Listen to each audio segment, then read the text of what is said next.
জানেন এবং শুনেছেন গায়ক জুবিন গার্গ সিঙ্গাপুরে স্কুবা ডাইভিং করতে মারা গেছেন। আপনারা শুনলে অবাক হবেন, যে লোকটি বেঁচে থেকে কী রেকর্ড করতে পেরেছে জানি না, কিন্তু তার মরে গিয়ে তার শোকযাত্রায় লিমকা বুক অব রেকর্ডস বলছে যে মাইকেল জ্যাকসন, পোপ ফ্রান্সিস এবং রানী দ্বিতীয় এলিজাবেথের পরে জুবিন গার্গের শোকযাত্রা, যা 15 লক্ষ মানুষের ভিড় হয়েছিল, এবং শুধু তাই নয়, তারও বেশি।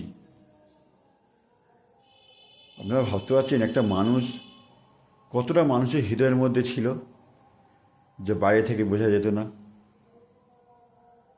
এতটাই অসমভাষী জুবিন গার্গকে ভালোবাসতেন।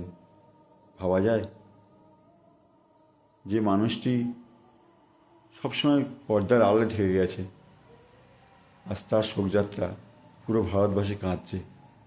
সত্যি আমরা সকল ভারতবাসী দুঃখিত। উনি যেখানে থাকুন ভালো থাকুন, এমন আত্মার শান্তি কামনা করি। আপনারা সবাই ভালো থাকবেন।